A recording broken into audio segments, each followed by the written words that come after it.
If you want God to use you, if you want to press forward in a new way, you need to be prepared to take ownership of the fact that you may be the problem. Jacob could no longer manipulate God and enjoy God's blessings. Neither can I, and neither can you. Your name may not be Jacob, but you're the problem. Aren't you glad you came this morning?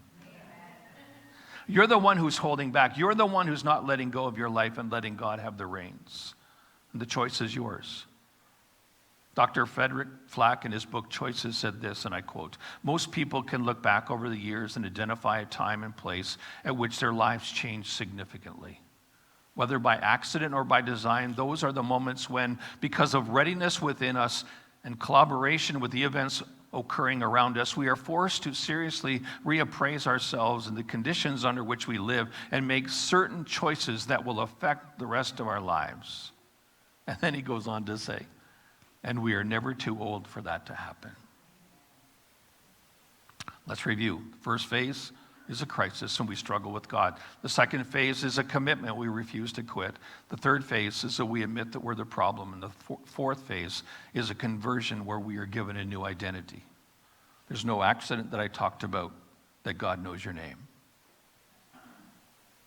The wonderful thing is that when we admit that we are a problem and we choose to become like Christ, he gives us a new identity. But note what happened to Jacob. Verse 28 to 30 says, "Then the man said, 'You are no longer to be Jacob, but Israel.' Then he blessed him there. So Jacob called the place Peniel, saying, 'It was because I saw God face to face.'" Israel means Prince of God. What was the blessing that God gave Jacob? Well, have you ever heard of the 12 tribes of Israel? They're named after every one of his children, his 12 sons. Out of the tribe of Judah came the Messiah, and God blessed him with the Savior as one of his descendants, folks. Listen to that. This was probably beyond Jacob's wildest dreams. And when God gives you a new identity in him, you have no idea how or in what way God is going to use you when you make yourself available to him. Cheryl and I prayed this morning. We put our hands in God's hand and trust that he will lead us too in the future. Look what it says. He called the place Peniel, which means the face of God. For it was there where he met God face to face. This is proof that he wrestled with God, Jesus Christ. Friend, when you encounter God face to face, you will never be the same. For some of you, you encounter God face to face when a loved one died. God didn't leave you alone. He just left you. He never left you the same. Look what it says in verse 31. "And then the sun rose as Jacob left Peniel, and he was limping because of his hip." Remember his hip? According to verse 25, the man knocked it out of the socket. Do you think that Jacob was ashamed of how he walked from then on?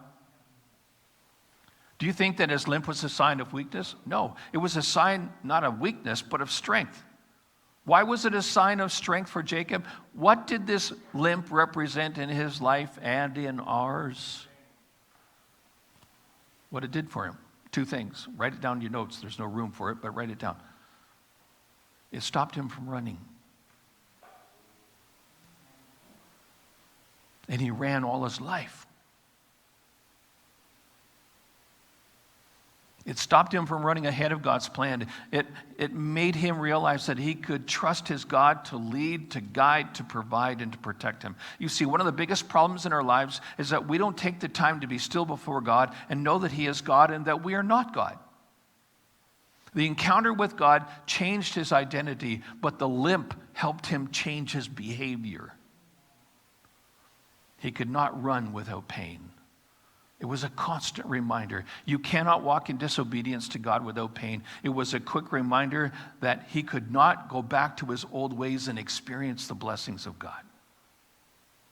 The second thing he learned, it was a daily reminder to be God dependent. Every day he would get up and take a step, realizing his life, his well-being, his blessings was solely dependent on the power of God in his life. The limp kept him from walking in pride. The limp kept him from thinking that he was the reason for the success of his ministry. The limp kept him from becoming filled with his own sufficiency. The limp reminded him of the gift of God in his life.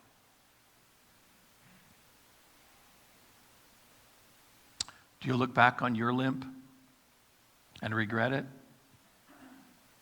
Or do you rejoice in it?